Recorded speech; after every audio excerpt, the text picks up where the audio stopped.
O Senhor esteja convosco. Ele está no meio de nós. Proclamação do Evangelho de Jesus Cristo, segundo Mateus. Glória a vós, Senhor.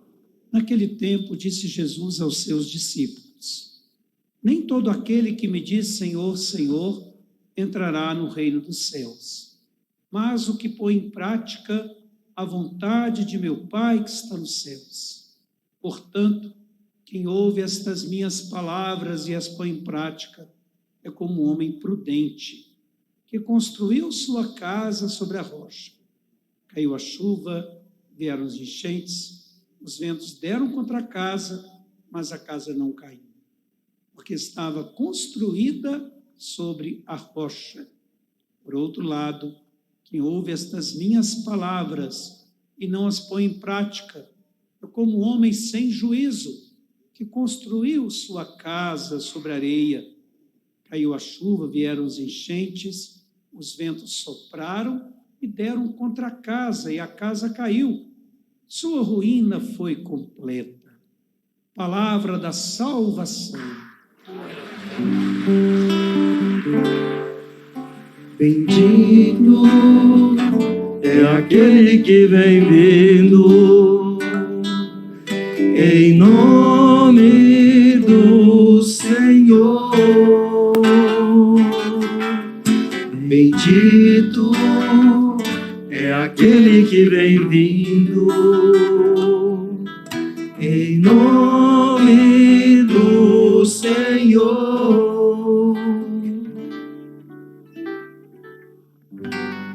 Essa passagem que nós ouvimos agora no Evangelho, conhecida como a parábola da casa construída sobre a rocha, podemos dar tantos outros nomes, parábola daquele que ouve a palavra de Deus, que pratica, parábola de tantos nomes. Como um livro a gente vai escrever um texto, tem hora o mais difícil é escolher o nome, mas não importa para nós, importa a sua mensagem. Esse texto, ele está dentro daqueles 3 capítulos de São Mateus, capítulo 5º, 6º e 7º, que compõem o Sermão da Montanha. Dá esse nome Sermão da Montanha, claro que não foi o evangelista que colocou esses nomes, esses títulos, mas de acordo com a circunstância. No iníciozinho do capítulo 5º, antes das bem-aventuranças, fala Mateus que Jesus subiu ao monte e começou a ensinar. E como princípio vem as bem-aventuranças. E dentro desses capítulos, nós incluímos a questão do perdão, essa parábola de hoje, a oração do Pai Nosso. Então, podemos dizer que é o trecho dos mais lindos de todos os escritos da literatura universal. Não é só pela beleza do escrito, que a palavra de Deus não é só para ser ouvida, para ser praticada, não é só para ser lida, é para ser vivida. E quando nós ouvimos esse texto, que a gente já pode estar cansado de ouvir, no mau sentido, né? Porque a gente não pode cansar de ouvir a palavra de Deus, a gente sabe que a gente já conhece, quase que de cor. Mas o que ela vem dizer para nós? Quando Jesus fala, nem todo aquele que diz Senhor, Senhor, entrará no reino do céu, mas aquele que pratica a palavra de Deus. O que Jesus quer dizer com isso? Ele até fala que quando estiver no seu reino, chegar alguém e dizer, Senhor, Senhor, nós profetizamos em teu nome. Não conheço vocês, vão para o inferno. Seria mais ou menos essa palavra, né? E Jesus fecha a porta para aqueles que ficam só falando Senhor, Senhor. É preciso que nós, além de louvar, além de dizer Senhor, Senhor, além de falar de Deus, além de pregar com a boca, precisa pregar com o testemunho, com a vida, com as ações. esse texto vem uma palavra que coincide, já que estamos celebrando a novena da Imaculada Conceição, uma palavra que inclui Maria. Foi cantada agora na aclamação ao Evangelho. Quando Jesus pregava para aquela multidão, e alguém do povo, assim, eufórica, entusiasmada, não sei qual palavra usar, levantou e disse: felizes o ventre que te trouxe e os seios que te amamentaram. De quem que é esse ventre? De quem são esses seios? Maria. Então, feliz é Maria, porque gerou Jesus, que amamentou Jesus. Jesus falou assim: mais feliz ainda, felizes antes, aqueles que ouvem a palavra de Deus e a praticam. Quer dizer que tem alguém mais feliz que Maria? Também não. Porque ninguém soube mais do que Maria ouvir a palavra de Deus e praticar. Podemos fazer quase tanto quanto Maria, mas igual a gente não faz. Mas precisamos fazer tudo para nos aproximar do que ela fez. Não é que Maria ficava rezando o dia inteiro, rezar o meu filho. Claro que nas comunidades primitivas, quando os cristãos estavam em oração, eles estavam reunidos em oração, e diz os Atos dos Apóstolos, Maria estava com eles, falando, Maria, a mãe de Jesus, ela também rezava. Mas antes de rezar, é a vivência. Dom Oscar, quando dava aula para nós, não sei se o Padre Paulinho lembra, eu contava assim, uma piada, que Santana é a mãe de Maria. Aí que Santana era tão piedosa, tão piedosa, tão piedosa, que rezava o terço todos os dias diante de Jesus sacramentado. Entenderam? Acho que não. Como que Santana ia rezar o terço, que o terço vem muito tempo depois, que era louvor a Maria? Rezava o terço junto com a sua filha Maria. Faltou isso ainda. Como que ela ia rezar o terço, que o terço vem muito depois, que era o louvor a Maria? Como que Jesus sacramentado, que só no final da vida de Jesus que ele instituiu o sacramento da Eucaristia? Quer dizer, isso é piada. Mas é preciso a gente entender que Maria rezava. Mas o Evangelho de hoje, voltando a ele, quando Jesus fala da casa construída sobre a rocha, por que a gente vê uma casa construída sobre a rocha? Nós podemos não ter rocha, apesar de que nossa cidade está assentada sobre o minério, mas nós precisamos furar, fazer o alicerce, aquela rocha que nós improvisamos através do concreto. Mas eu vou construir um prédio alto, então você tem que fortalecer o alicerce. Porque se você constrói uma casa sobre a terra solta e constrói, quanto mais alto, pode dar um acabamento finíssimo, bonito, de primeira, mas a hora que der qualquer balançado no tremor que for, um vento, essa construção cai. Tem hora com falha de engenharia já cai, Ainda mais se nós não fizermos uma boa base. Claro que não basta a base só, Ela é importante. É a base que a gente fala que ela é o começo que tem que ser bem feito. Então Jesus fala, aquele que ouve a palavra de Deus e coloca em prática é como o homem que constrói a casa sobre a rocha.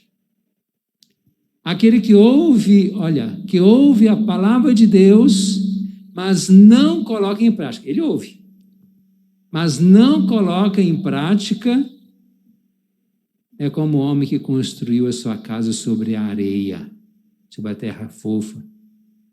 O primeiro vento ela desaba. Aquele que não pratica a palavra de Deus. E Jesus dá um testemunho porque, além de ele ser a própria palavra de Deus, ele que pregava, que reunia em torno de si multidões e multidões, ele Ele colocava em prática o que ele falava. Tanto é que no Evangelho de ontem, quando ele pregava para a multidão, estou preocupado com essa multidão há 3 dias aqui comigo sem comer. Eu posso despedir e esse povo desfalecer pelo caminho.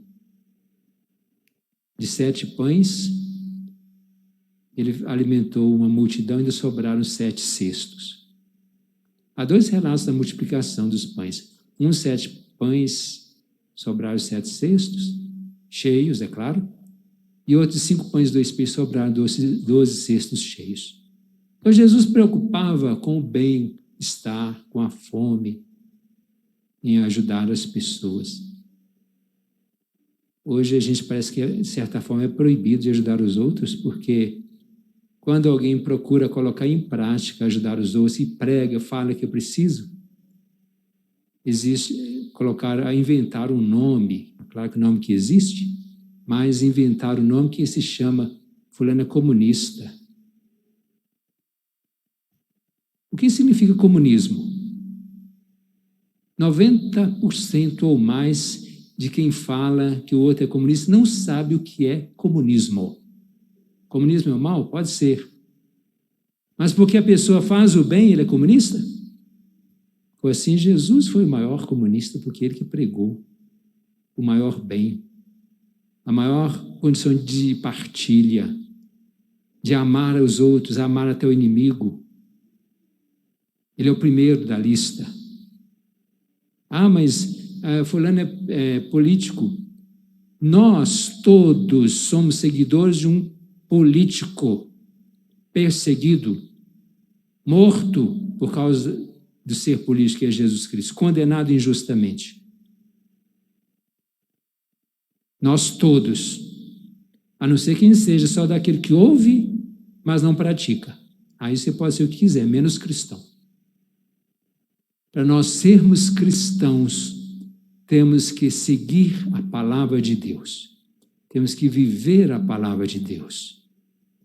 Como disse antes, o próprio Jesus que falou, não basta dizer Senhor, Senhor, não entrará no reino dos céus. E na atualidade, a gente vê uma volta excessiva, não é que a gente proíba e que ele seja contra, mas excessiva, louvor a Deus. Se nós colocarmos em prática esses que vivem excessivamente louvor, se colocar metade do que eles louvam em prática, na ação, posso dizer, está salvo. Quem sou eu para julgar, é claro, né? Claro que nós temos as pessoas que vivem da oração, temos os monges, eremitas, tudo mais, que vivem da oração, mas no nosso dia a dia, a nossa sociedade exige de nós a ação. Exige de nós o bem-estar dos outros, não apenas o nosso. Eu tenho que salvar a minha pele, os outros se danem? Não. Eu preciso converter o meu coração para fazer o bem aos outros. A gente talvez não goste de ouvir, ou não gosta que o outro fale. Olha que a gente não precisa ser radical para falar isso, não. Isso, qualquer um que está vendo a nossa realidade percebe que as coisas não vão bem, porque ainda nós, cristãos, ainda não arregaçamos as nossas mangas para fazer o bem. Ainda falta muita coisa. Não vamos ficar cobrando de fulano, nem de governo, se a gente não faz a parte da gente. Claro, cada um tem que fazer a sua parte, eles também têm que fazer a parte deles. Se estão ou não estão, não sou eu que vou julgar. Mas dentro de nós, aqui como alguém que fala, talvez bobagem, né? Mas dentro de uma celebração. Se nós cristãos não fizermos a nossa parte, nós estamos muito aquém daquilo que Jesus quer de nós. Vamos nos colocar sempre à disposição. A gente coloca tantas frases bonitas, não sou muito a favor de tantas frases bonitas, eu vejo, de vez em quando, dou umas rodadas lá no Facebook, umas coisas lá, então aquelas frases melosas, com muita coisinha. Ou talvez até, se alguém tem costume mandar isso para o meu WhatsApp ou seja o que for, tenho certeza que eu nem leio. Eu acho que aquilo que é mais prático nos leva a fazer melhor o bem. Não sou melhor que ninguém, não. Ninguém. Mas cada vez que a gente procura ser melhor do que o que a gente gente se aproxima mais da santidade. A gente procura mais viver aquilo que Jesus quer de nós. E se nós precisamos, essa frase que já citei várias vezes, quem ouve e pratica a palavra de Deus, que nós olhemos bem frente a frente com Maria, para nós colocarmos em prática, para nós sermos, não vou dizer, repito, não no mesmo patamar de Maria, mas que nós cheguemos bem próximo do que Maria foi. Mãe de Deus, mãe nossa, e que é para sempre essa mãe de Deus. E que nessa festa da Imaculada Conceição a gente possa não só vir aqui porque eu tenho um costume, todo ano eu faço a novena. Que bom que você vem, mas que possa tocar o nosso coração para a gente ser melhor. Que essa novena seja melhor do que os outros anos. A nossa vida toda, talvez tem 100 anos que eu faço a novena, quem sabe com um pensamento de mudança pode ser melhor que os anos anteriores todos somados, porque assim eu começo a modificar, a me converter e viver melhor a palavra de Deus. Agora vamos nos colocar diante de Deus também com o nosso pedido, a nossa prece. Vamos nos colocar na nossa simplicidade, na nossa pequenez, como alguém que precisa dessa ajuda de Deus. Então façamos a prece.